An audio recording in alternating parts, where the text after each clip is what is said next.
Mais cette fois-ci, la table est à vous et c'est une table ronde. Donc, n'hésitez pas, si vous avez certains sujets vous animent ou vous questionnent, à les mettre sur la table et puis on essaiera de plonger et d'y répondre du mieux qu'on peut. Moi, j'ai le goût de vous lancer un challenge. Peut-être peut-être si ça vous tenterait de discuter un peu de quoi, c'est quoi que vous explorez, vous, dans cette conversation? C'est quoi qui vous attire? C'est quoi que présentement vous êtes en train de regarder? C'est quoi la vérité, sur ce que vous pensez? Fait que je sais pas si ça fait du sens ce que je dis, là. Je peux commencer, si vous voulez. Moi, ce que je suis en train de regarder, ce que j'ai regardé, à vrai dire, pour 2024, et j'ai adoré le webinaire de Robin, c'est mes émotions. Fait que je suis vraiment en train de regarder tout ce qu'il y a à voir avec euh, quand je suis en colère, qu'est-ce que c'est, d'où ça vient, c'est-tu vrai?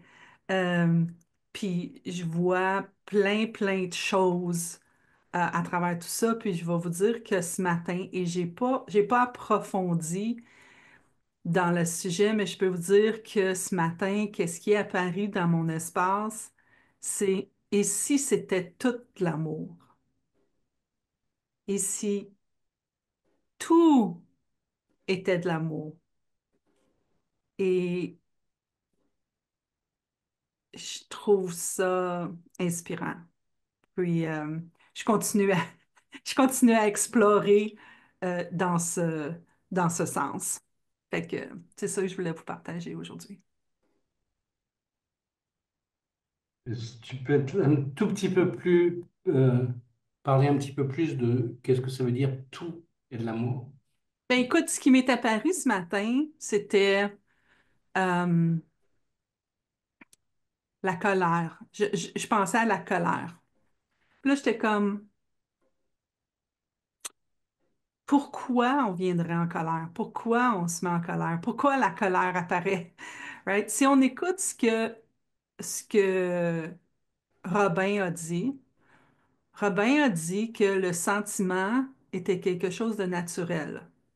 Donc, on n'avait pas besoin d'y penser. Ça arrivait. Et que l'émotion, c'était quelque chose qui était créé, basé sur quelque chose qu'on pensait. Naturellement, je mets ça au plus basique. Um, mais si on regarde la colère, pourquoi on se met en colère? Je peux penser, je vais vous donner un exemple. On va parler de papa. Fait que mon père, c'est un monsieur de 82 ans. Puis, il a vécu sa vie sans sa mère. Puis, il a créé une personnalité que il n'était pas important. Puis, là, c'est moi qui invente, je peux pas vous confirmer, mais c'est ce que je vois dans lui parce que quand il parle, comme à un moment donné, il me dit des choses à moi, puis ça me blesse. Fait que là, j'ai dit, papa, j'ai dit, tu réalises pas à quel point tes mots ont un impact sur moi. Puis il m'a regardé, puis il est parti à rire. Ouais, ouais, comme si j'avais un impact sur toi. Fait que tu sais, je vois qu'il y a même pas, ça n'existe pas dans son monde que ce qu'il pense, c'est une des choses les plus importantes pour moi. Tu sais, ça n'existe pas pour lui. Fait que ça me met en colère. Quand ça arrive, ça me met en colère. Fait que là, tu sais, comme ce que j'invente, c'est il devrait pas, pourquoi il fait ça? Tu sais, comme ça m'active, ça me réactive. Et je peux le grossir. Je peux faire ça très gros, des fois, puis je peux faire ça très comme, oh well, d'autres fois, tu sais, c'est comme, ça bouge comme ça. Mais pourquoi que ça me dérange? Pourquoi ça me met en colère? Ben, je l'aime. Tu sais, si je l'aimais pas, je serais comme, ah, whatever, on s'en fout. Fait que je faisais juste en regarder celle-là. Je regardais la colère. Bon, moi, j'écoute beaucoup de true crime. Puis j'étais en même temps en train d'écouter un true crime. Puis c'était deux cousins qui se chicanaient. Mais tu t'écoutes l'histoire, c'est des cousins qui étaient comme des frères. Right? Puis là, il y en a un qui a fait quelque chose. Puis là, ça l'a mis l'autre en colère. Mais s'il n'y avait pas d'amour, il n'y aurait pas de colère. C'est ce que je suis en train d'explorer. C'est pas encore tout clair. Fait que s'il y a quelqu'un qui entend quelque chose, ça serait le fun de l'explorer ensemble si vous voyez quelque chose. Moi, je peux répondre un tout petit peu ma compréhension des choses. C'est que, et j'ai beaucoup aimé le webinaire avec Robin, où il explique qu'il y a le sentiment, le feeling qui est inné et qui vient sans besoin d'utiliser la pensée, même si on peut l'utiliser aussi. Mais les émotions, la colère, les émotions, c'est pour moi les effets spéciaux de la pensée. Ça veut dire qu'on pense, donc on est en train de créer quelque chose, et pour quand on a des émotions, ça rend cette pensée beaucoup plus réelle. Quoi qu'on soit en train de créer, c'est les effets spéciaux. D'un seul coup, vous, on est complètement pris dans ce qu'on pense. Et quelle que soit l'émotion, que ce soit une émotion positive, entre guillemets, ou une émotion qui nous touche plus, mais ça transforme notre réalité en quelque chose de beaucoup plus réel. On est complètement dans le film avec ces émotions. Il n'y a pas d'émotion sans pensée. Toutes ces émotions, elles viennent du fait qu'on est en train de créer notre réalité. Et plus elles sont fortes, et plus la réalité qu'on crée, on la ressent comme quelque chose de très, très réel. Donc c'est tout, c'est juste, je ne parle même plus des différentes colères, parce que tout ça, c'est de la création. Et on a notre création individuelle, mais le process, ces émotions, ce qu'on ressent physiquement, c'est, en fait, ça rend notre expérience beaucoup plus réelle. Voilà ma compréhension des choses.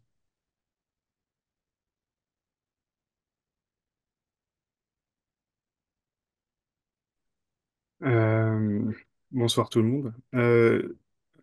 Moi, j'aurais voulu partager quelque chose avec vous aussi. Euh, les émotions existent dans le monde animal. Tous les animaux ont des émotions. Et ce serait intéressant de s'interroger sur les pensées des animaux. Quel est le niveau de pensée des animaux? De quelle pensée on parle? On n'est pas en train de parler de la pensée qui nous traverse l'esprit en disant, tiens, il fait beau. On est en train de parler d'une pensée plus profonde. Enfin, on est en train de parler du sous-texte du sous-texte de l'expérience qui est en train de mettre une étiquette sur l'expérience. Et c'est souvent ça qui va créer notre réalité. Mais pour autant, j'insiste sur le fait que les animaux ressentent des émotions.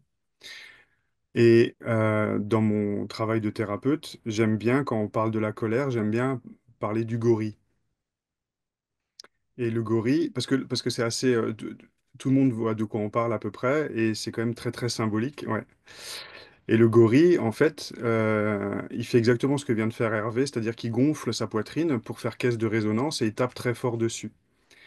Pas pour se battre, pour éviter de se battre justement, pour impressionner l'autre. Mais la colère, elle se déclenche chez le gorille. Alors, il fait pas que ça, hein. Des fois, on va le voir, on a l'impression qu'il pète les plombs parce qu'il se met à ramasser des trucs sur le sol, des cailloux, des bouts de bois, il les jette en l'air, il montre ses grandes dents, il pousse des cris. Euh, En fait, la colère, c'est une émotion qui empuissance le corps. C'est un déferlement de puissance à l'intérieur du corps. Une autre image qu'on peut prendre, c'est Hulk. Et quand je pense à Hulk, je parle aux plus anciens d'entre nous, bon, on est tous anciens là, ça va, qui ont connu peut-être la série des années 80. qui était beaucoup plus subtil, je trouve, que ce qu'on voit aujourd'hui au cinéma. Et dans cette série, alors, je sais plus quel était son prénom, parce que c'est soit David, soit Bruce, mais bon. En tout cas, le gars Banner, à chaque fois qu'il se met en colère, à chaque fois qu'il se transforme en Hulk, c'est un moment de la série où il se retrouve confronté à son impuissance. Et c'est ça le déclencheur de la colère. Le rôle, ce que la vie a créé avec la colère, c'est une capacité d'empuissancement du corps pour faire face à l'impuissance. Et en général, dans notre vie d'humain, la colère se déclenche face à l'injustice, l'agression, l'envahissement, le manque de respect ou la frustration. Cinq situations qui nous mettent dans l'impuissance. Et pour aller dans le sens de l'intuition de Jasmine, oui, les émotions, c'est de l'amour. Et moi, ce que je dis aujourd'hui, c'est que la colère, c'est la sœur de la joie. La colère et la joie proviennent exactement de la même source, sauf que la joie, c'est une émotion qui dit oui, et la colère, c'est une émotion qui dit non. Mais dans les deux cas, en fait, la joie, elle va dire oui, je suis d'accord, j'aime ce qui se passe, j'ai envie que ça continue. Et la joie, elle va créer intérieurement un mouvement d'élan vers quelque chose. Ou alors, si c'est plus statique, ça va être un sentiment d'agrandissement, d'expansion comme ça. C'est ça que fait la joie. La colère, elle, c'est une émotion qui repousse. C'est une émotion qui donne la force de se battre, de se défendre, de repousser l'agresseur. Et donc, c'est une émotion qui dit non. Mais elle vient du même endroit, en fait. C'est simplement qu'il y a des fois, on va dire oui à notre expérience, et parfois, on va dire non à notre expérience. Et la colère, c'est pas toujours quelque chose de violent et d'agressif.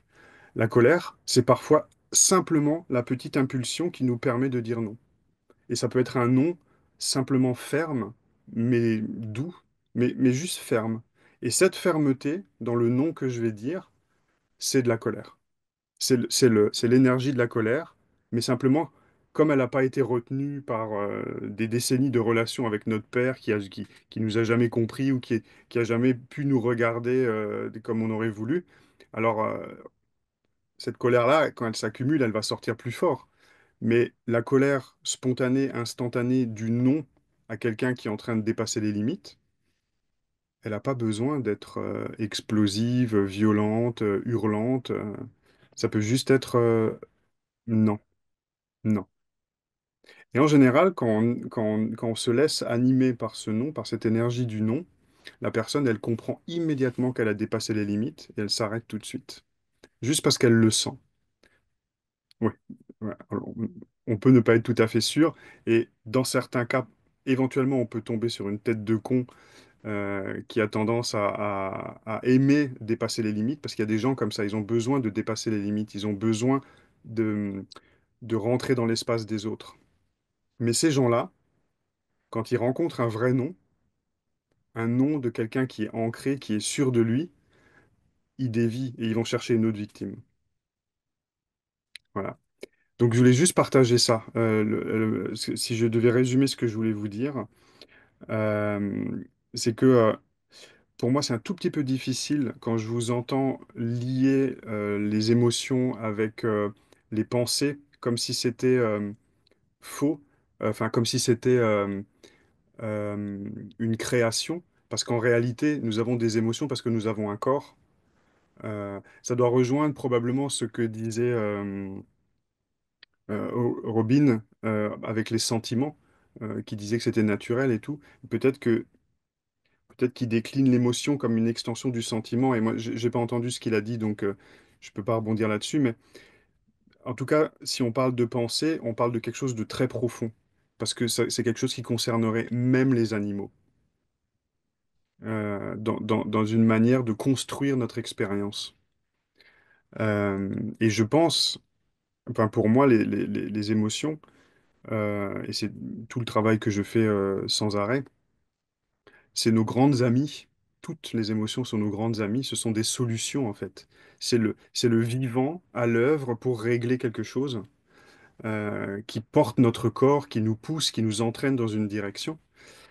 Et c'est une immense richesse que de pouvoir embrasser ces émotions.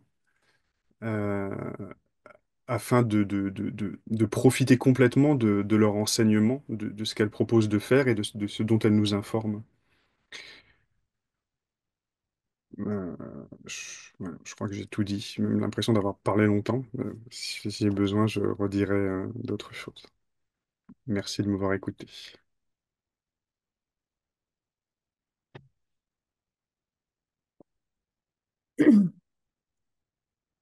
Les émotions font partie de la vie. C'est pas quelque chose qu'on peut contrôler. Les gens souvent les jugent parce qu'ils voudraient que le moment présent soit autre que ce qu'il est présentement. Puis on est bon pour mettre des étiquettes sur ces émotions-là. On n'a pas besoin de mettre d'étiquettes. Et souvent, la colère, parce que ça semble parler de la colère, on est en colère que s'il y a quelque chose qui va à l'encontre d'une de nos croyances. On devrait être traité autrement, bon, etc. Mais ça va vite. Notre subconscient va à 400 milliards de bits d'informations par seconde. Alors, la colère va monter avant même. Alors, on ne peut pas dire je ne serai plus jamais en colère de toute ma vie, c'est impossible. Mais de reconnaître que c'est un peu notre système d'alarme. C'est juste un système d'alarme qui nous dit, ah, c'est ce qui se passe. Puis on a besoin de la colère. Il n'y aurait pas eu de révolution en France. Les gens en colère pour rétablir un peu les choses. Bon, il aurait pu faire ça un petit peu moins violent, mais pas de colère, pas de révolution non plus. Les choses ne changent pas. Euh,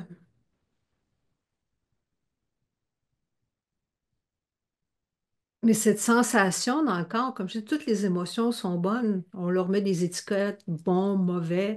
Les gens ont l'impression que la colère, c'est mauvais, mais c'est quand même un système d'alarme qui nous indique dans quelle direction qu'on va. Que c'est peut-être pas le meilleur moment pour presser et envoyer sur un courrier ou des choses comme ça. Mais que toutes les émotions sont bonnes. On n'a pas de contrôle. Ils sont juste là pour nous dire notre état d'esprit à ce moment-ci. Euh, Sans avoir à savoir qu'est-ce qui me fait sentir comme ça, qui est la cause ou quoi que ce soit, mais juste de réaliser, ah, c'est ce qui se passe présentement sans jugement, tout simplement.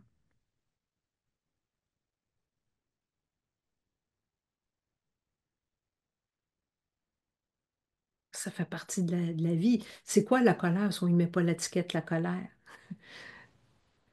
Qu'est-ce qu'on ressent? On peut peut-être rentrer dans cette émotion-là et puis de se permettre de sentir, parce que souvent les gens la retiennent. Et c'est ce qui cause tout plein de problèmes. Les maux de dos, la fibromyalgie, c'est la colère réprimée. Or, c'est euh, de réaliser qu'est-ce qui se passe, tout simplement, parce que c'est juste notre système, un beau système d'alarme qu'on a de la direction de nos pensées, mais on n'a pas le contrôle sur qu'est-ce qui va la déclencher, parce que c'est trop rapide. Notre subconscient est beaucoup trop rapide. Mais c'est juste un beau système d'alarme, tout simplement.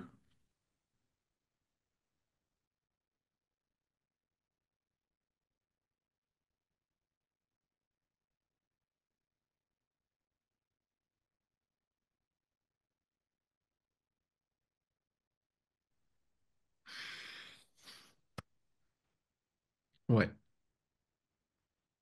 comme d'habitude, je suis à peu près d'accord avec tout. Et je suis très intéressé par ce que tu as dit, Jonathan, sur la colère et l'impuissance. Et c'est drôle parce que j'ai toujours eu un problème avec la colère depuis que je suis tout petit, à la fois la colère des autres et la mienne. Et je l'ai toujours relié à l'impuissance. J'ai toujours eu l'impression que la personne qui était en colère devant moi et qui voulait m'imposer quelque chose, elle révélait son impuissance. Mais quand j'étais plus jeune, et encore avant que je rencontre les trois principes, tout ça, comme j'ai cette propension, moi, à ne pas vraiment ressentir cette émotion, c'est-à-dire que, alors il y a des psys qui me disent, ouais, c'est parce que en fait, tu la réfrènes tellement, mais en fait, elle est là parce qu'elle est là chez tout le monde. Et c'est possible. Et c'est vrai que j'ai toujours eu des jugements. Toujours jugé les gens qui se mettaient en colère. Je les jugeais incontinents. Et aujourd'hui, j'ai plus du tout cette vision-là des choses, évidemment. Parce que tout le monde fait ce qu'il peut ou ce qu'elle peut. Et je rejoins Jasmine sur le fait qu'il n'y a que de l'amour et de l'expression. Et j'étais à Albir il y a 6 semaines et il y a Dominique Scafidi qui a parlé. Ça a été un, un- un discours extraordinaire. Et il a prolongé ce discours parce que j'ai eu la chance de rester pour la retraite qu'il organisait derrière. Et Dominique Scafidi est venu comme éclairer encore un peu plus, mettre de la lumière sur des zones d'ombre pour moi. Et le titre de son discours et le titre de sa retraite, c'était Conscious Creator, créateur conscient. On est tous et on est toutes des créateurs, mais on est plus ou moins conscient qu'on l'est. Et pour moi, ça connecte les points qui restaient encore déconnectés dans ma compréhension. Et ce qu'a dit Scafidi, entre autres, sur les émotions, sur les... Je n'ai pas vu encore le webinaire que vous avez eu avec Robin. Et ça m'intéresse parce qu'effectivement, les sentiments, les émotions, j'ai du mal à faire le tri. Je, je ressens des choses dans le corps, et ces choses que je ressens dans le corps, je mets des étiquettes dessus. C'est ce que tu disais tout à l'heure, Martine, on met des étiquettes. Tout ce qui se vit à l'extérieur, tout ce qui est à l'extérieur, y compris ce qui se vit ici, tout est neutre et on crée la réalité de ce que c'est avec les mots qu'on pose dessus. Je ressens quelque chose de très intense dans le corps, je vais mettre le mot douleur. Mais je vais mettre le mot douleur si par exemple cette chose intense, je ne sais pas ce que c'est. Et du coup, je suis dans l'impuissance de savoir ce que c'est. Et là, je vais appeler ça douleur. Par contre, quand je reviens de la salle de sport et que j'ai mal absolument partout, mais ça ne me viendrait pas à l'idée de dire que c'est une douleur. Parce que je sais d'où ça vient. Et, et on fait ça tout le temps pour tout. C'est exactement, c'est l'extraordinaire pouvoir créateur des mots.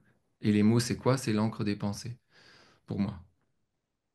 Si je considère que j'ai vécu des séries d'échecs, j'ai vécu des séries d'échecs. Si je change le mot et que je dis j'ai vécu des expériences intenses, par exemple, qui ont produit chez moi telle ou telle chose, ça change complètement l'expérience. Et moi, j'ai fait ce truc qui est de plus en plus répandu dans la communauté, enfin dans les communautés où je navigue, et qui a créé des dissensions au sein des trois principes. C'est ce qui s'appelle The Document, le document de Steve Hardison, que moi j'ai rebaptisé en français règlement intérieur, et que je fais avec tous mes clients. Tous. On a tous un règlement intérieur. Et notre règlement intérieur, ce sont ces phrases qui disent des choses comme je suis moche, je suis timide, je suis incapable de faire ça, je suis... Et puis aussi, parfois, je suis doué pour ça. Le document, il n'est pas que négatif. Mais il permet de mettre en pratique ce qu'a dit Sydney Banks. On vit la réalité de nos pensées. Si je pense que je suis con, dans l'instant où je le suis, je le suis. C'est aussi simple que ça. Et qu'est-ce qui se passe quand je pense je suis con? Il y a un truc qui, si je fais vraiment attention, il y a un truc dans le corps qui se passe. Et Scafidi disait, il y a, il y a- il y a tellement du génie dans cet univers que nous sommes. Le génie de l'univers que nous sommes, c'est que quand il se matérialise, quand il devient dans la forme, dans la matière, c'est-à-dire moi, l'expérience que je fais, quand le grand livre qui est grand comme l'univers, l'infini, et qui est exactement la même chose que vous tous et toutes, fait l'expérience d'être le petit, Liv, il y va avec un truc, une boussole extraordinaire, le corps. Et si je ressens un truc dans le corps qui coince, c'est que ce que je pense n'est pas aligné avec l'essence de ce que je suis. Et ça, j'ai trouvé ça extraordinaire. Parce que je le vérifie dans la matière à chaque instant. C'est quelque chose que je vois. Je ressens un truc, et c'est quoi? Je suis pas dans l'amour. Je suis dans la peur. Je suis dans tout ce que l'ego peut faire, peut nous faire. Et le truc fabuleux, là encore, que Sydney Banks est venu apporter, et auquel j'ai résisté, c'est le libre arbitre. Si je comprends le truc, je peux choisir. Je peux choisir où je mets l'attention. Et en gros, je peux choisir le mot que j'utilise pour qualifier ce que je vis.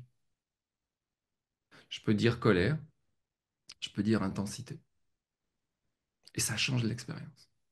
Je peux dire douleur, je peux dire intensité. Et ça change l'expérience. Et, et derrière tout ça, je vois qu'il n'y a que de l'amour. Pour revenir à ce que disait Jasmine au départ.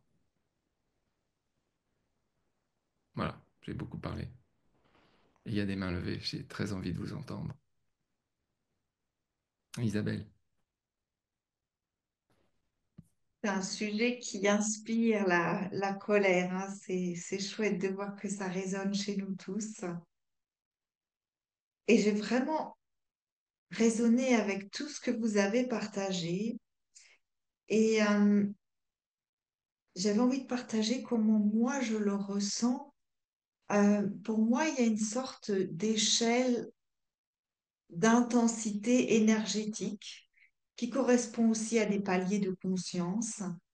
Et on a souvent tendance à faire de la colère l'émotion la pire et peut-être encore plus quand on est une femme.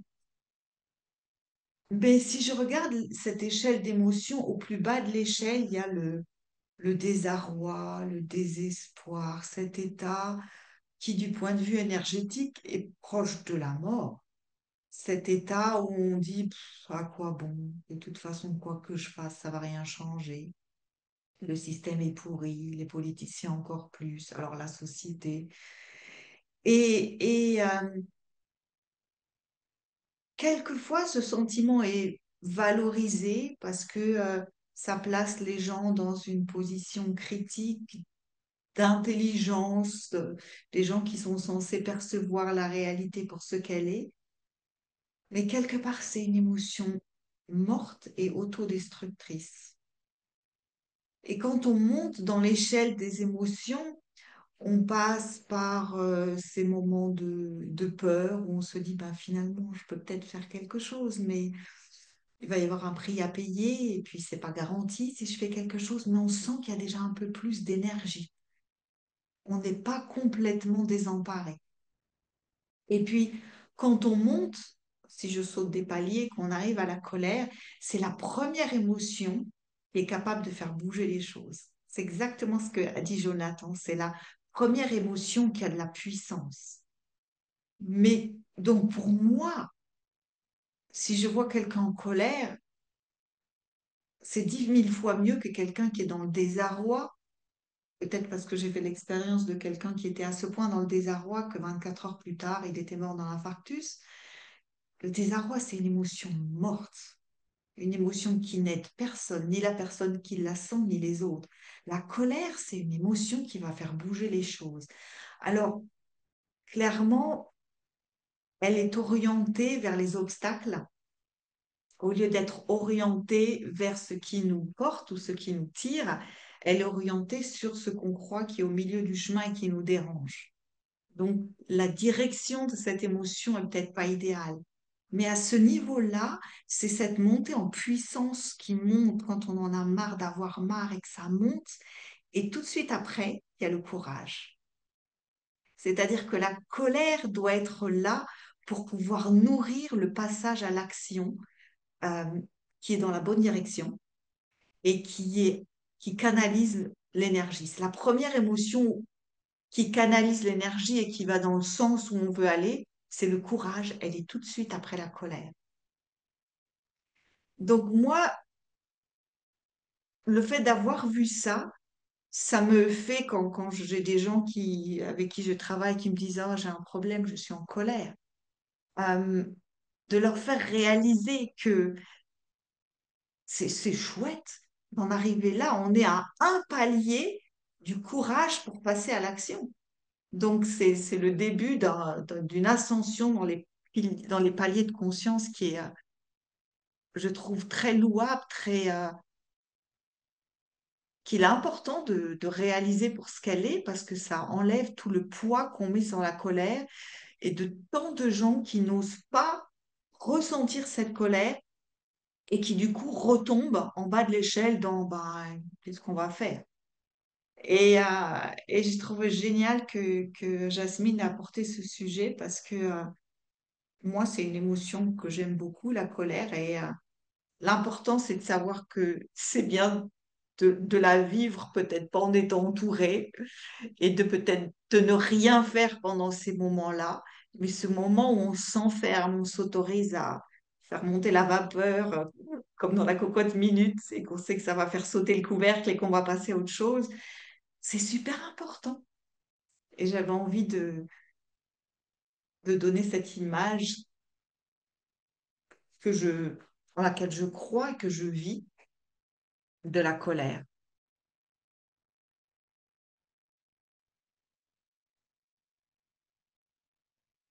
J'espère que ça fait sens.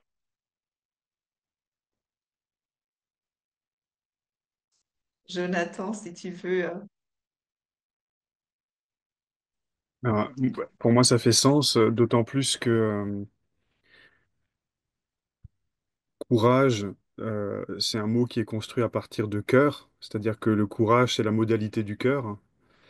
Et tu parlais de cette personne que tu connais qui est décédée d'un infarctus dans le désarroi. Et donc, moi, mon premier job, je suis thérapeute en décodage biologique. Et l'infarctus fait suite à... je vais pas rentrer dans le détail, d'autant plus qu'il faudrait que je me repenche sur la question pour être sûr de pas dire de bêtises, mais disons qu'il y a, il y a un rapport, à mon avis, très très fort entre une colère qui n'a pas pu aboutir, une colère impuissante, une colère qui n'a pas été efficace, et quelque chose qu'on a perdu dans la vie par manque de force, par manque de possibilités, qui plonge dans le désarroi et qui derrière peut amener ça. Donc pour moi, entre ce que tu disais de l'émotion, des émotions basses qui sont proches de la mort, dont l'impuissance peut faire partie d'ailleurs, hein, désarroi, désespoir, impuissance, résignation, euh, culpabilité.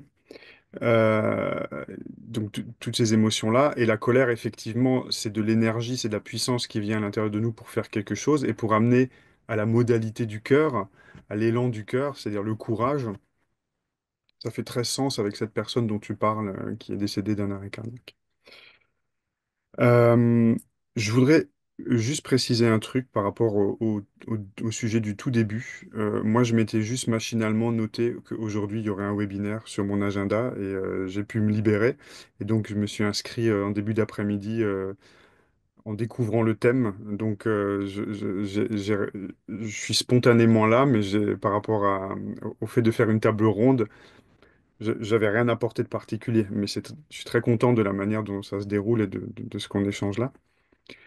Et je voulais faire une précision par rapport à ma première intervention, parce que ce que j'ai décrit au sujet des émotions et de leur fonctionnement, dans ma vision des choses, c'est l'émotion dans son côté euh, le plus directement en rapport avec la réalité. C'est-à-dire que je ne parlais pas de ces émotions, dont par exemple, je pense que Jasmine nous a témoigné, ces émotions qui arrivent dans une situation, alors qu'en réalité, c'est une mémoire du passé qui est en train de s'exprimer. Ce que je veux dire, c'est que j'imagine que c'est pas la première fois que Jasmine ressent ça par rapport à son père, et que c'est quelque chose qui en fait, et c'est là où le rapport avec la pensée est pertinent, c'est qu'en fait, cette émotion, elle n'a pas de rapport avec le réel factuel d'un adulte en relation avec un autre adulte. Elle a un rapport avec une construction euh, mentale, mais qui est directement accrochée à une émotion qui est figée depuis des années, des décennies. Donc c'est un peu différent dans ce cas-là. J'aborde pas les émotions exactement de la même manière. C'est-à-dire que là, il y a une question à- il y a une possibilité d'aller regarder l'émotion, son origine et de quoi elle parle.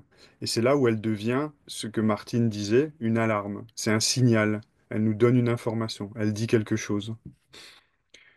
Et si on reste sur le sujet de la colère, quand moi j'accompagne des gens en colère, soit c'est quelqu'un qui se met jamais en colère, et donc la colère, j'accompagne la personne à se mettre en colère, à vivre la colère, à sentir déferler à l'intérieur d'elle l'énergie de la colère. Soit c'est une personne qui est tout le temps en colère, et là je la ramène à la cause de la colère, c'est-à-dire l'impuissance. Donc en gros, en gros, je fais le contraire de ce qui se passe, c'est-à-dire qu'une personne qui n'arrive pas à être dans la colère, je la mets dans la colère, et une personne qui est dans la colère, je l'amène à l'impuissance. Euh, mais en réalité, une personne qui se met jamais en colère, parce il y a un interdit, il y a un blocage, il y a une soumission, c'est qu'une première étape de l'inviter à vivre la colère. Parce qu'en réalité, c'est aussi l'impuissance qu'elle doit rencontrer, puisque c'est ça qui est le déclencheur, en fait, hein, de la colère. Quand je dis impuissance, c'est tous ces gens qui vont dire des phrases comme ça sert à rien. C'est toujours pareil, je me sens coincé, c'est impossible, quoi que je fasse. Enfin, voilà, c'est tous ces trucs-là qui sont des signaux d'impuissance, en fait. Euh, et je voulais revenir encore une fois, et j'essaye de me retenir, mais le débat, je le prends à chaque fois, c'est cette question du libre arbitre. Euh, parce que en plus, je crois que je vous en avais parlé. Je me demande si je vous en avais pas parlé la dernière fois. J'étais en train de lire un livre d'un neurologue qui exprime le fonctionnement de l'attention dans le cerveau. Et, euh, et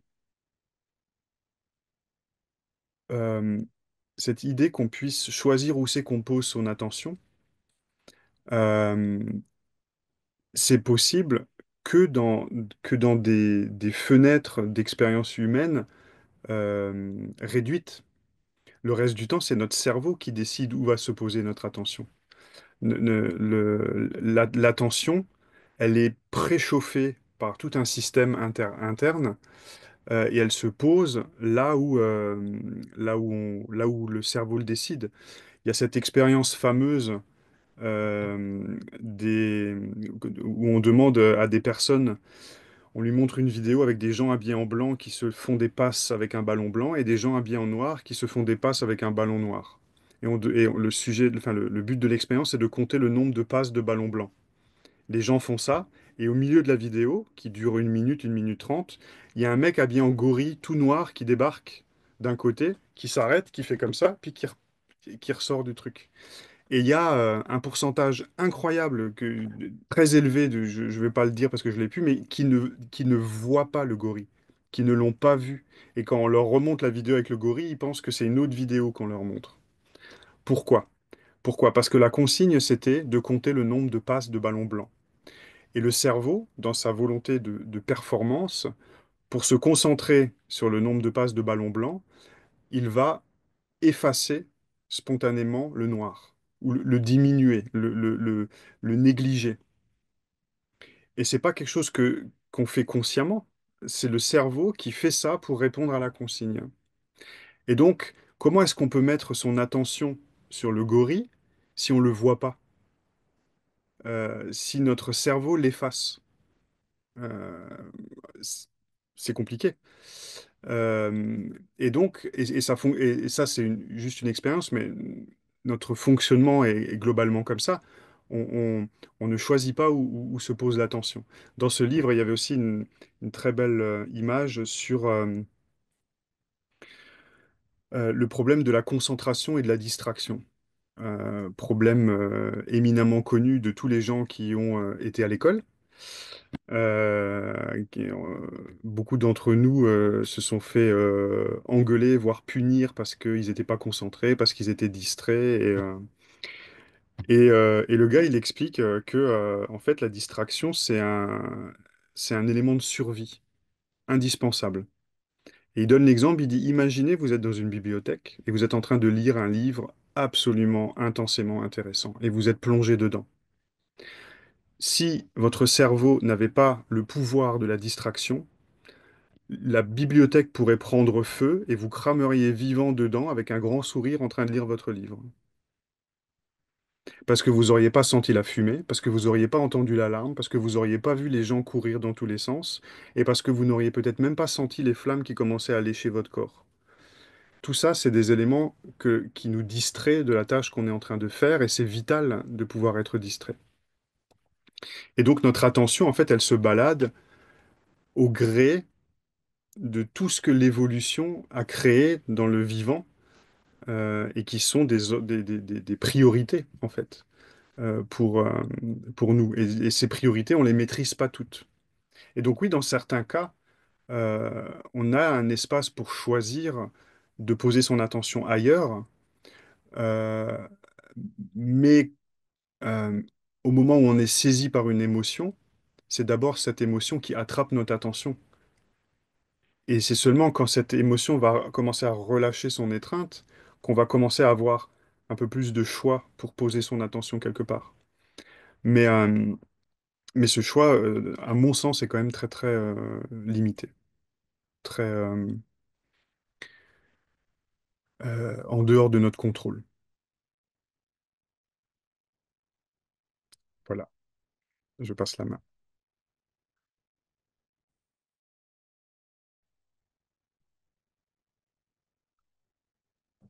Euh, j'ai beaucoup parlé de colère, puis j'ai beaucoup parlé de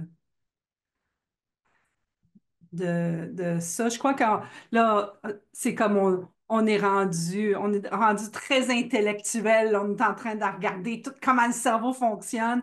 Je pense, pour moi, ça, c'est too much. Ça, c'est comme, oh my God, là, tu viens de me perdre dans toute cette conversation-là. C'est super intéressant, je le comprends. Je ne suis pas en train de dire qu'on n'a pas de cerveau, je ne suis pas en train de dire qu'il y a des affaires qui fonctionnent. Je le sais, j'embarque dans mon char, puis je mets la clé, puis je commence à conduire, puis je suis rendue je vais avoir 55 ans en janvier, et je suis encore, ça fait 40 ans que je conduis, puis je suis encore comme, aïe, aïe, je reviens pas que je le fais. Tu sais? Puis je le fais sans le savoir. Fait que je le sais que tout ça, ça fonctionne. Tu sais.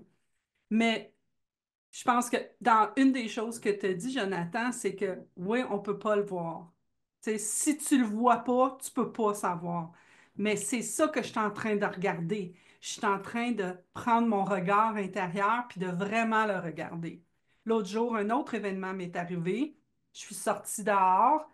Je ne sais pas si vous avez de la neige, vous, mais nous, présentement, on a de la neige et c'est de la glace. Et quand tu as un petit peu de poids sur toi, si tu sors dehors et tu n'as pas de crampons, quand tu tombes, tu tombes. Et toute l'année, je me suis occupée de mon corps, puis je me suis occupée de ma forme, puis tout ça. Puis la première fois que je sors dehors, qu'est-ce que je fais? Je tombe. Puis je tombe sur mon genou, puis après ça, je tombe sur mon côté. Et il n'y a pas eu aucune émotion. Je suis tombée, poup, poup, puis là, j'ai fait comme, J'étais rendue sur le côté, puis là, j'étais comme, hmm. Puis là, je suis dans le stationnement, puis là, je vois un char sortir du stationnement. Puis là, je suis comme, ouais, ça, c'est gênant. Ouais, c'est pas cool. Là, tout à coup, là, ça a parti. Mais j'ai créé un paquet d'affaires. Le monsieur, il est venu m'aider. J'ai eu de la misère à me lever. Je m'étais fait mal au genou, finalement. J'avais mal, je me suis fait mal dans le dos. J'ai manqué écraser mon chien. J'avais mes bottes à crampons. Pourquoi j'avais pas mis les crampons sur le talon? En tout cas, c'était comme toute la myriade d'émotions qui ont apparu. Puis là, le monsieur qui m'aide, j'ai dit merci. J'espère que j'ai dit merci. J'étais tellement dans ma tête, je m'en souviens même pas si j'ai dit merci. Puis là, j'ai commencé à marcher parce que la chienne, il fallait quand même qu'elle fasse son pipi. Fait que j'ai commencé à marcher dans un endroit où je savais que je ne tomberais pas. Puis là, en m'en allant, là, je commence à pleurer. Mais là, je pleure. Mais j'ai 54 ans, j'ai pas d'affaire à pleurer. Tu viens de tomber, who cares? Non, non, c'était pas who cares. C'était je m'en fous. Puis là, je pleurais, puis je pleurais, puis je pleurais. Mais j'étais engagée à ressentir l'émotion. Et je me suis laissée sentir l'émotion et j'ai pleuré. Puis là, après ça, ce que j'ai vu, c'est qu'il fallait que je parle à quelqu'un. Fait que là, à qui je vais parler? Fait que là, j'ai appelé une amie, pas disponible. OK. Là, j'ai entendu, là, si tu vois, il n'y a jamais personne là pour toi. Attends, il y en a un autre. J'ai appelé l'autre ami pas disponible. Tu vois, ça continue. Après ça, j'ai appelé un autre ami, elle aussi pas disponible. Là, c'était comme, t'as même pas de vie. Là, c'était overwhelming. J'étais submergée de toutes les émotions et je pleurais, je pleurais, je pleurais. Mais je les ai toutes vues. Puis dans le passé, j'aurais fait la fille forte. Je suis forte, 54 ans, je suis une grande fille, ça fait longtemps que je vis toute seule, je suis capable de faire ça, j'ai pas besoin de personne. Mais d'avoir fait ça, les amis, a fait que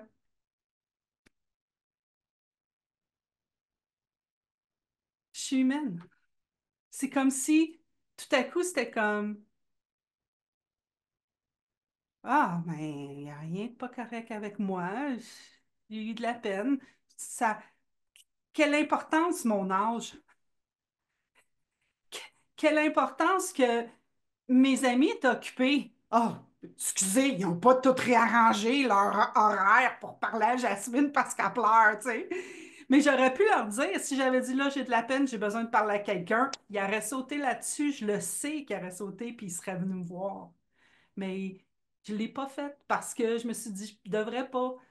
Peu importe tout ce qui s'est passé, je suis engagée à voir l'émotion et à ne pas la réprimer. Et ça, c'est une chose que tu as dit, Jonathan, que j'ai adoré, qui était comme la plupart des gens la vivent pas. Donc, quand ça finit par sortir, c'est... Et c'est là que là, il y a du regret. Ah, qu'est-ce que j'ai fait là? Qu'est-ce que j'ai dit à cette personne-là? C'est même pas ça que je voulais dire. Mais je suis engagée à les voir. Je suis engagée à regarder tout, pas juste compter les ballons.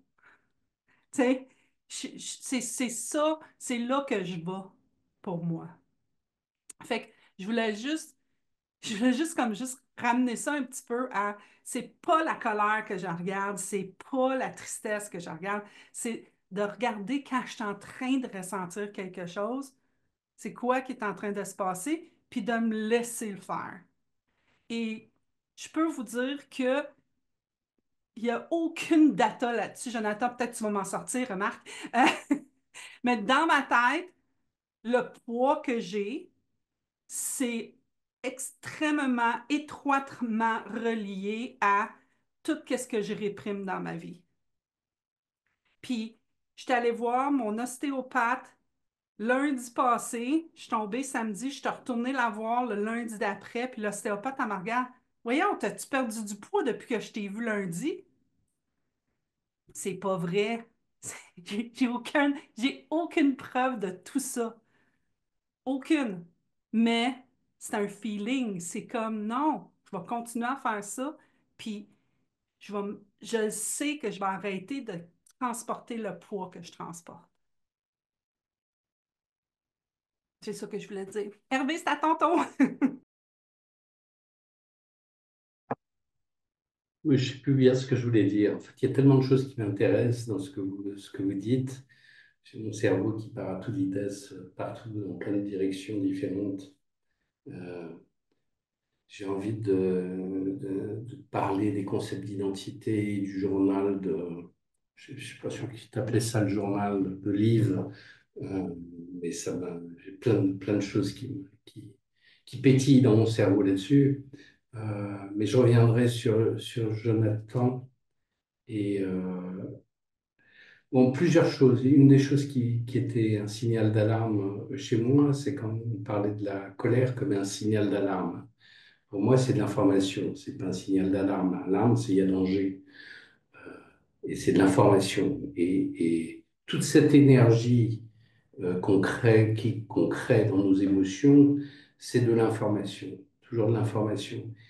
Et, euh, et ces émotions qu'on a, elles nous donnent de l'information. Et on parlait, on était en train de connecter l'émotion à la pensée. Et pour moi, il n'y a pas d'émotion sans pensée. Et quand je parle de la pensée, je parle de la pensée avec un grand P. C'est cette énergie créatrice qui fait que notre expérience, qui crée notre expérience. Et ces émotions, je parle d'effets spéciaux, c'est aussi quelque chose d'hyper utile parce que justement, ça donne de l'information. Quand il y a une émotion, ça arrive dans notre corps. Il y a plein de choses qui se passent dans notre corps et je pense que c'est le moment qui nous aide, qu'on peut utiliser ça comme compas pour justement revenir et s'arrêter dans notre cycle. On a un cycle qui arrive sans arrêt. C'est je pense, je crée mon expérience. Je pense, je crée mon expérience. Je pense, crée mon expérience. On est dans le film qu'on crée, qui est continu et qui arrive à toute vitesse. Et cette émotion, elle nous permet de nous extirper de ce cycle pendant un petit moment. Et on parlait du libre arbitre, mais c'est à ce petit moment où on dit, tiens, je ne vais pas mettre d'énergie là-dessus. Je ne vais pas engager dans ce truc de pensée qui me dessert, etc. Et l'émotion, elle me sert à moi comme compas en me disant, tiens, ça, c'est pas agréable, etc. Ça, je vais pas mettre d'énergie. Et c'est ça mon libre arbitre. La pensée, elle va venir avant ce libre arbitre. Mais l'énergie que je vais mettre sur cette pensée, de la suivre, de l'encourager ou partir sur autre chose, c'est ça le libre arbitre. Voilà, donc ce que je dis, c'est que ces émotions-là, et bien entendu, il ne faut pas les juger, mettre des étiquettes, etc., positif, négatif, tout ce que tu veux, euh, c'est un compas incroyable qui nous permet de nous diriger. Donc cet effet spéciaux qui rend les choses beaucoup plus réelles, c'est aussi le truc qui va te permettre de t'extirper de cette création un moment pour dire, tiens, non, je ne vais pas mettre de l'énergie là-dessus. Donc Jonathan, tu disais, ça arrive tellement rapidement et on est tellement pris qu'il n'y a pas ça, mais si, il y a ça. Et plus tu cultives ce regard interne sur toi, et plus tu arrives à te choper en disant non, stop. Tu vois, et c'est quelque chose à cultiver, mais plus tu le fais, et plus tu développes en fait ce libre arbitre, où est-ce que je vais mettre mon énergie? Sans jugement, sans dire ça c'est bon, c'est mauvais, etc. C'est hop, tu reprends la main sur ce que tu es en train de créer. Tu redeviens le créateur, tu vois, dont parlait Liv avec Scarf. Et je ne me rappelle jamais de son nom. C'est italien. Je ne suis pas sûr qu'il soit italien, mais d'origine italienne. Si, il est sicilien, c'est Dominique Scafidi, il est né, enfin, il est Conscious Creator. Conscious Creator, c'est ça. C'est-à-dire, tu crées, mais tu es conscient de ce que tu crées. Et il y a cette partie de libre arbitre où tu vas dire non, je ne veux pas créer ça. Là, je vais mettre mon énergie sur quelque chose qui est plus dirigé vers l'amour, le non-jugement, tout ce que tu veux, non-jugement vers toi-même. Voilà. ouais. Mais alors, je suis absolument d'accord avec ce que tu viens de dire, Hervé, et par rapport à la question, évidemment, ce foutu libre arbitre, c'est... Tu as dit, ça se cultive, et c'est exactement ça que je constate dans mon expérience. Ça se muscle. Et je le vois d'autant plus depuis que je vais à la salle et que je muscle mon corps. C'est... Il y a quelque chose qui répond de la même manière que quand je pousse des barres sur le banc de développé couché ou sur les machines, etc. Je fais ça, je ne sais pas exactement ce que je fais. Je fais disons, j'enclenche quelque chose qui ressemble à un effort musculaire. Quelque chose se passe la semaine suivante et je peux tirer plus. Quelque chose se passe et cette chose qui se passe, c'est pas moi qui le fais. C'est quelque chose qui le fait. Quelque chose qui est ce que je suis, mais qui n'est pas contrôlé par mon esprit conscient et qui fait que je suis plus fort la fois d'après. C'est exactement pareil pour le libre arbitre. Ça se muscle. Et c'est fou. C'est fou de penser ça. Et je l'ai vu justement à travers le fameux document là, dont je parlais, le The Document de Steve Hardison. Ça consiste uniquement à ça. Tu muscles moi j'appelle ça l'intelligence spirituelle, mais tu muscles ça. Tu apprends des trucs, tu les fais mécaniquement, et au bout d'un certain temps, ça devient une deuxième nature. Je me réveille dans un certain état, je suis parce que j'ai rêvé d'un truc naze, parce que je suis dans une émotion qui me rappelle qu'il n'y a plus un rond sur mon compte bancaire, oh là là, misère et tout. Je dévie sur le document. Et mon document commence par Je suis Dieu qui aime faire l'expérience d'être moi. Je suis l'amour et je répands l'amour que je suis à chaque instant. Ce n'est pas des affirmations positives, c'est la vérité. Et je peux mettre la main sur la vérité. Et si je mets la main sur la vérité, instantanément, mon expérience change. Et c'est intransmissible. Et peut-être que c'est pas du libre arbitre, au bout du compte. Pourquoi est-ce que j'ai été libre d'entendre Steve Hardison est-ce que j'ai été libre d'avoir l'impression que c'était vachement bien et qu'il fallait que je le fasse? J'en sais rien. Mais dans l'expérience, ça change. Et c'est quelque chose que je muscle. Et plus je le muscle, plus je vois les effets. Et ça se vit dans la matière. Et je vois les effets dans toutes les expériences existentielles que je fais. Et je fais les mêmes que tout le monde. Des emmerdes, des problèmes, des galères, des trucs qui justifient de se mettre en colère. On vit tous dans cette espèce de magma de réalité. Mais il y a un truc qui a l'air d'avoir été musclé et qui a l'air d'être un choix et que je peux faire à chaque instant. Sauf évidemment si je suis... Quand je dis à chaque instant, il peut y avoir un lag, comme on dit en anglais, c'est un petit délai.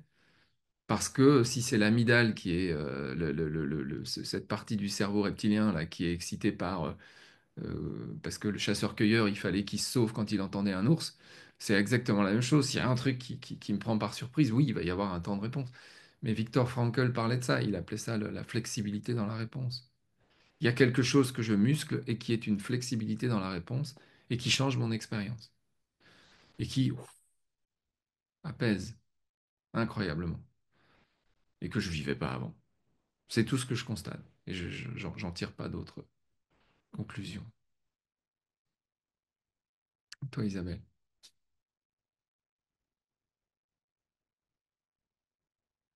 C'est vraiment riche ce qu'on partage ce soir. Et ce que j'avais envie de partager, c'est un jeu, c'est une invitation à regarder nos émotions de l'intérieur. C'est-à-dire, si on prend l'exemple de la colère, se mettre chez soi, éviter qu'il y ait de la casse ailleurs, mais s'autoriser d'être furieux ou furieuse au-delà de tout ce qu'on s'est autorisé et au-delà des mots et de tout ce qu'on peut expliquer, justifier, voir qu'on en sort toujours vivant.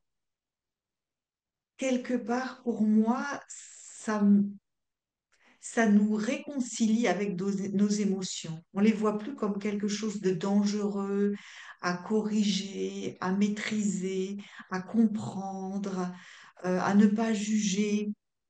On sent la colère qui monte, on s'autorise à la laisser monter. Et il peut y avoir quelque chose de presque jouissif de sentir, waouh, j'aurais jamais pensé dans un si petit corps qu'il y ait tant d'énergie qui passe.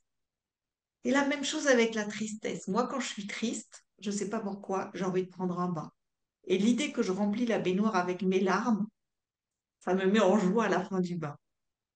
Et le fait de se dire, mais où est le problème d'avoir des émotions quelles qu'elles soient et de jouer avec elles parce que chacune a une coloration différente, chacune a un ressenti différent, chacune a une impulsion différente et juste de vivre notre humanité dans toutes ces facettes comme l'explore maintenant Jasmine. Moi, je trouve qu'il y a quelque chose de profondément humain, de profondément... j'adore. Je n'essaie plus de chercher le pourquoi de mes émotions, euh, peut-être parce que je le sais, c'est qu'une pensée de la même coloration. Je sais plus de... Il ne me vient plus à l'idée de les juger, de les condamner, de les changer. Je les laisse traverser de la même façon que quand je fais une promenade en forêt, je peux apprécier qu'il y ait du vent qui fasse tomber les feuilles de l'arbre et que ça fasse comme un rideau qui se tire, que ça change toute la perception du paysage, puisse m'apleuvoir, ça change aussi le paysage et c'est aussi beau. Et tout ça, ça fait partie de toute la toile des couleurs, des ressentis, des odeurs de notre humanité.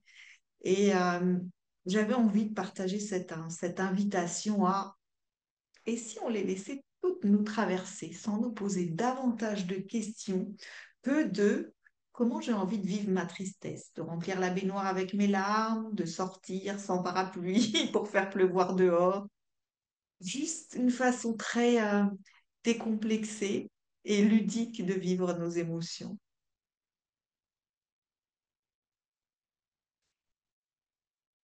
Voilà ce que j'avais envie de partager.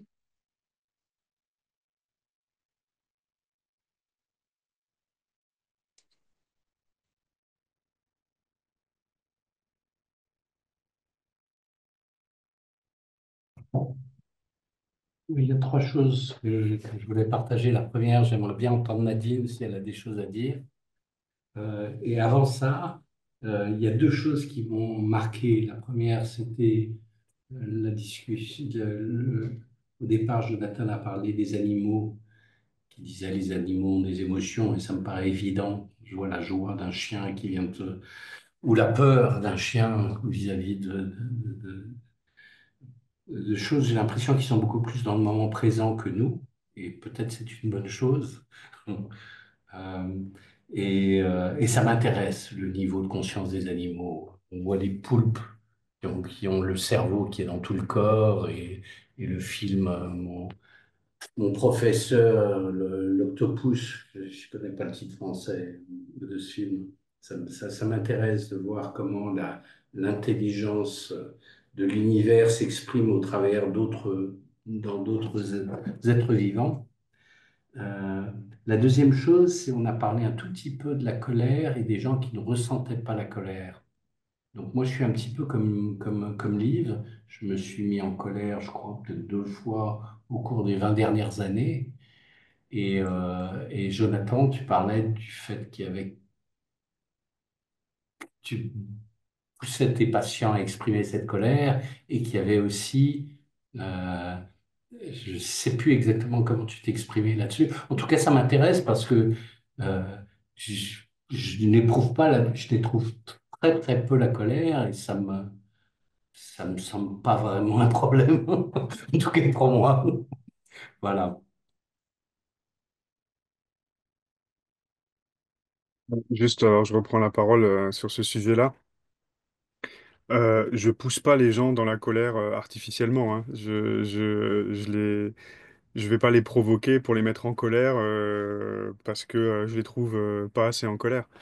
En fait, ça arrive au cours de l'accompagnement que je perçoive.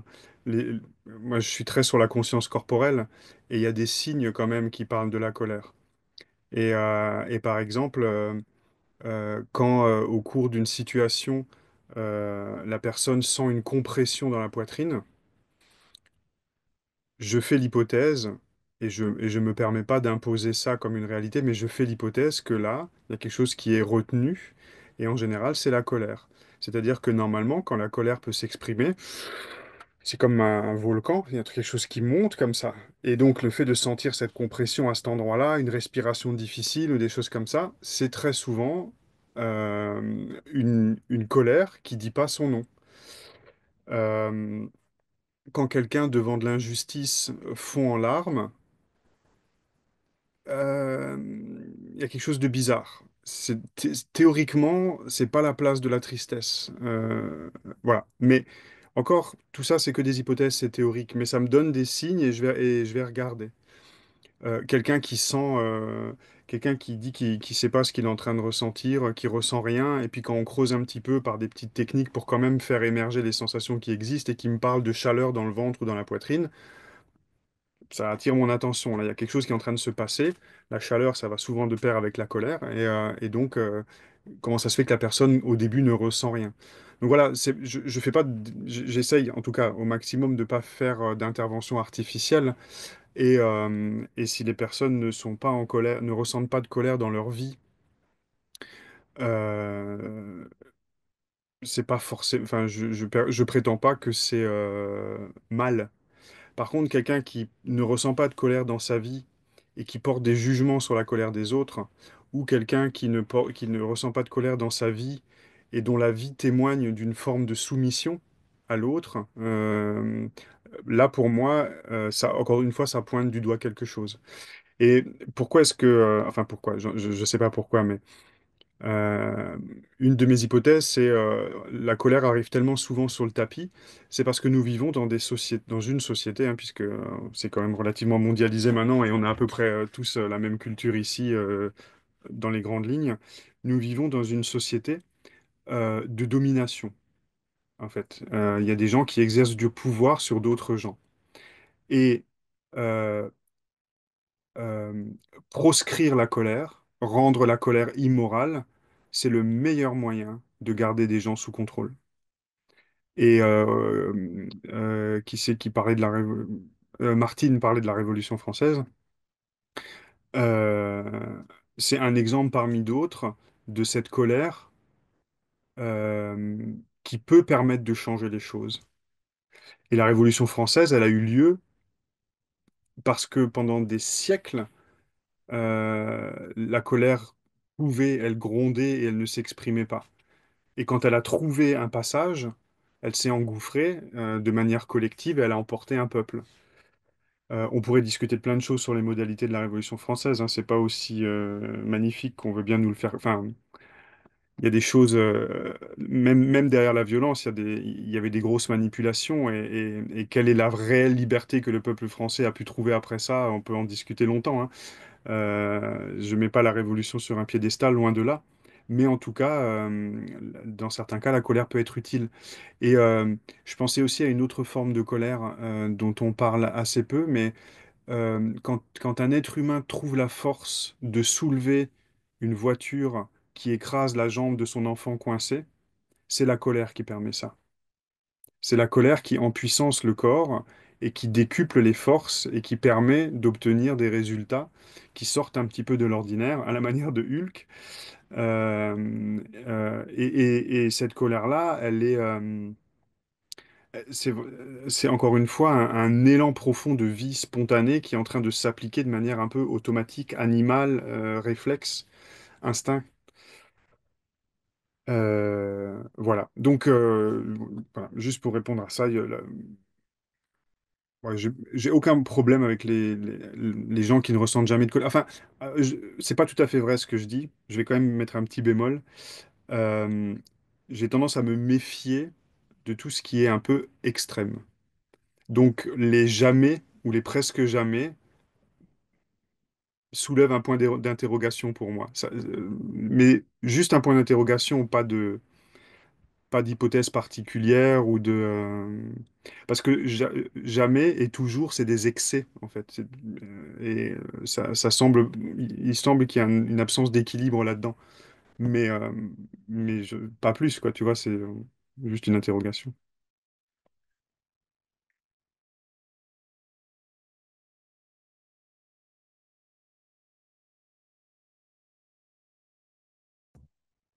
Nadine, envie de parler?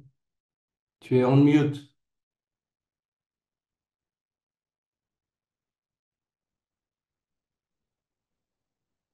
C'est bon? Oui, c'est Oui, bon. c'est bon. Tout ce que vous avez dit, ça me touche énormément. Même que j'en ai à certains moments des larmes que j'essuie discrètement.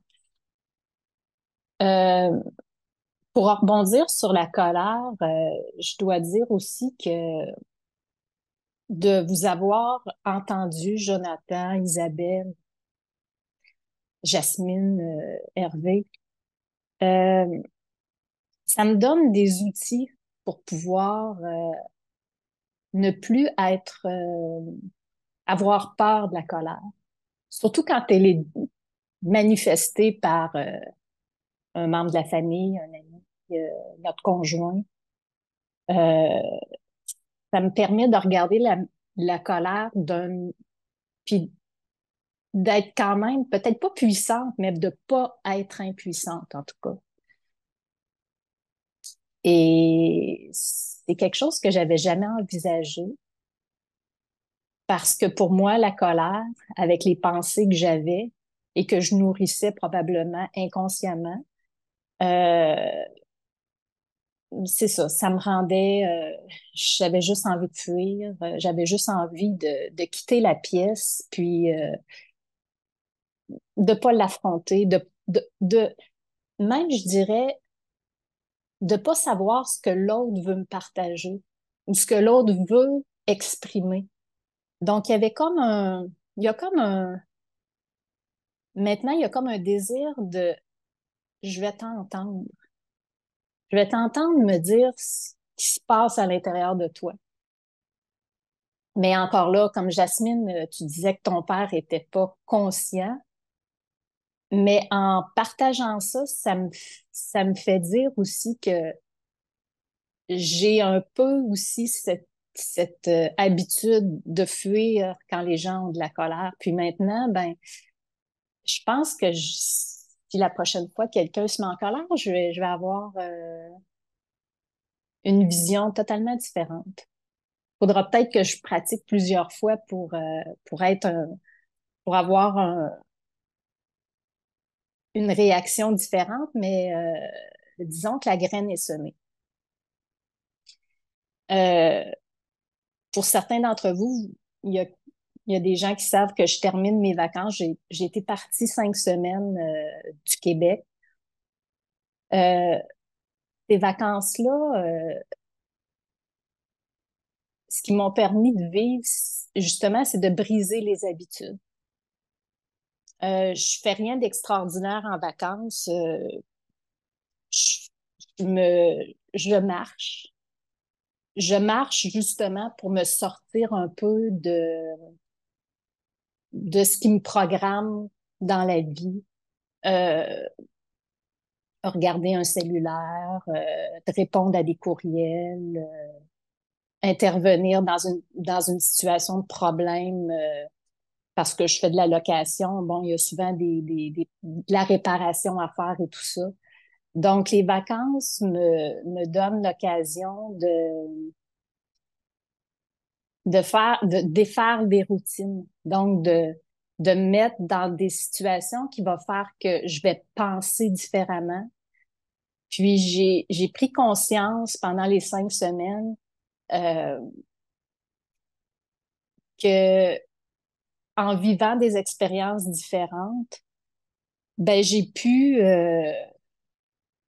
poser des gestes pour moi qui m'ont vraiment ouvert un espace de des prises de conscience. J'ai rencontré des animaux. Quand Jonathan parlait des animaux, pour moi, c'est des grands maîtres. De voir des singes dans des arbres, des singes vraiment sauvages. C'était pas stagé, là. Ça s'est passé quelques fois. Euh, j'ai fait des choses très simples. J'aime la nature, donc j'ai composté. Puis en compostant, ben j'ai vu qu'il y avait des papillons qui venaient se poser sur mes plures de fruits.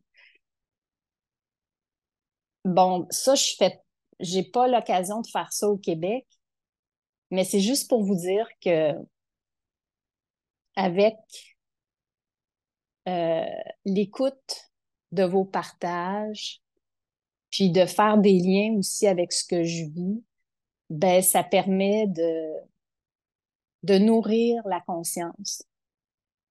Puis, à mon retour, je souhaite toujours qu'il y ait des fruits qui jaillissent de ces voyages-là pour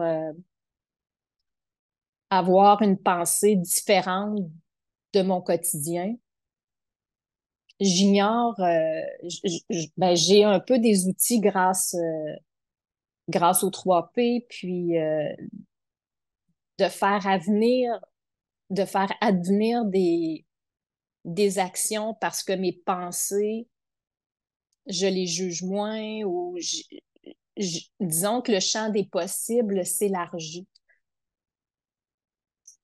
Et c'est ça. Donc, je suis très heureuse d'être avec vous aujourd'hui.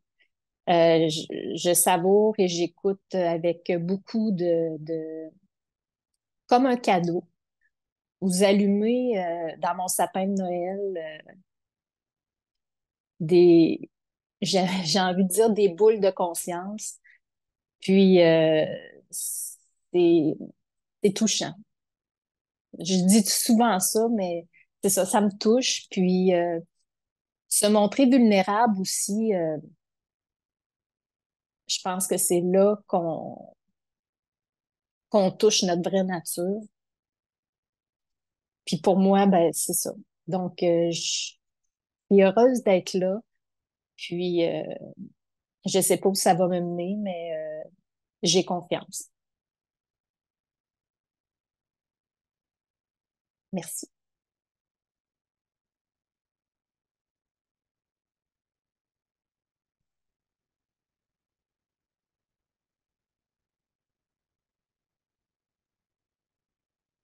Merci Nadine. Quand on entend ce genre de partage, on sait pourquoi on est là, nous aussi. Parce que des fois, nous aussi, on se pose des questions. Il n'y a pas toujours full au webinaire. Et là, on traverse une phase où on se pose des questions. Est-ce que ce qu'on fait apporte de la valeur? Est-ce que ça peut aider les gens? Est-ce que ça vaut le coup? Parce que c'est un investissement pour nous. Et donc, ton témoignage arrive à point nommé. Et s'il n'y a qu'une personne qui retient quelque chose, c'est comme quand j'ai publié mon livre, je me dis, s'il y a une seule personne qui, en le lisant, voit quelque chose et une seule personne pour qui ça change la vie, ça valait la peine. Et donc, je voulais vraiment te remercier pour ton partage parce que ça met du baume au cœur.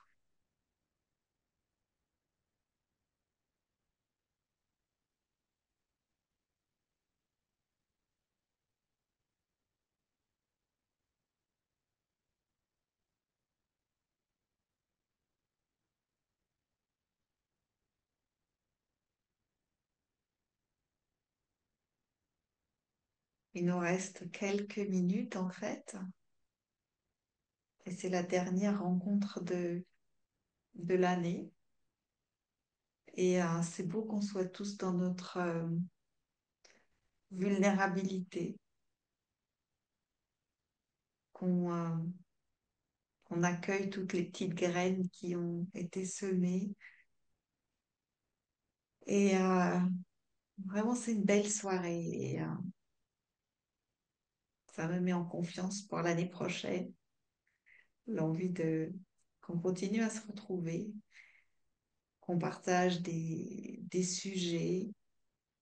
Et c'est vrai que pour nous, là, je parle un peu au nom du comité, des fois, on se pose des questions parce que sur le groupe Facebook, c'est pas toujours, c'est même pas souvent une débauche de partage.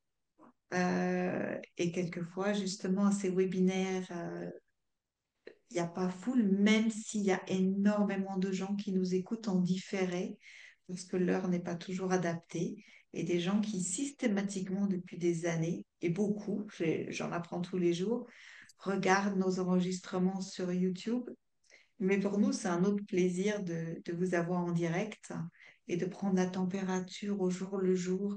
Qu'est-ce qu'on peut faire qui peut nous aider tous? Parce que c'est vice-versa, on profite autant que vous.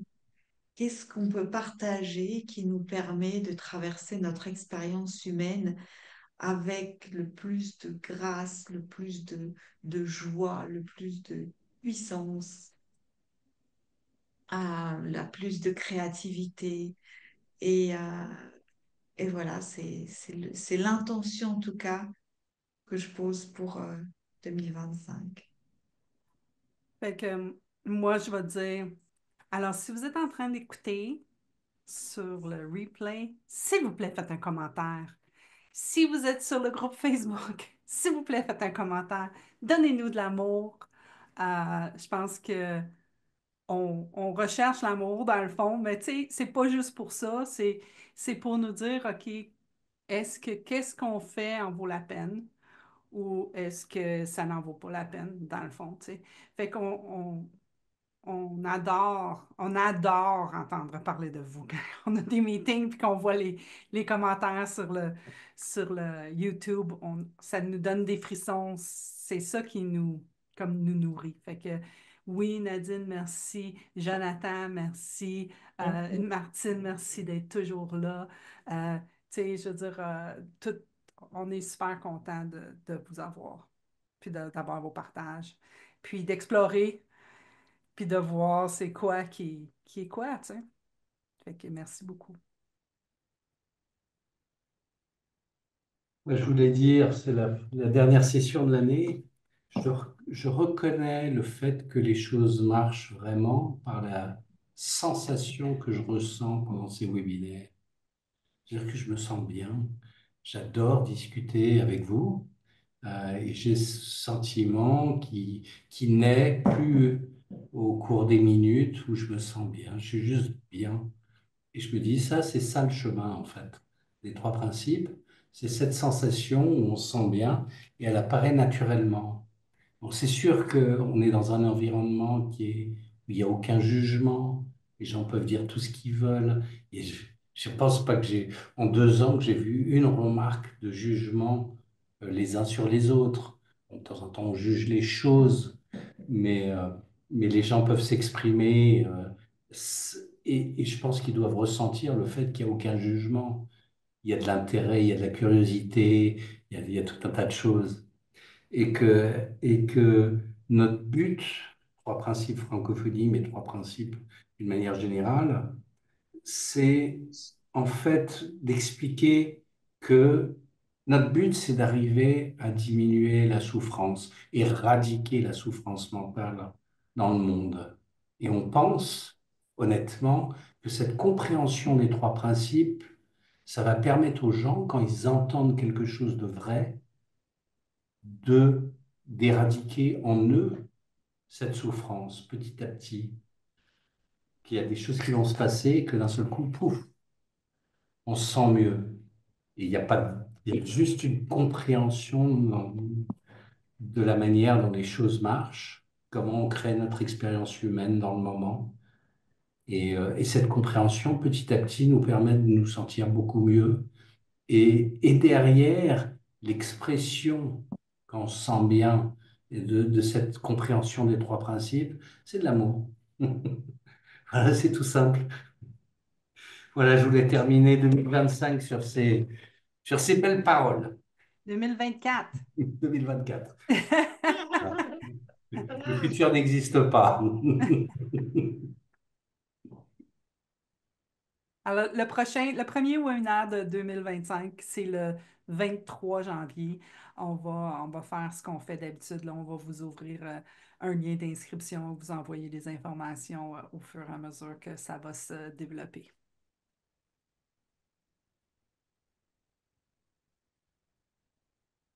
Bonne soirée à tous. À Bye bientôt. tout le monde. Au revoir. Bonne soirée et bonne Joyeuse fête fête! bientôt. Joyeuse fête, oui. Et moi, je vais vous dire bon après-midi. Ah oui.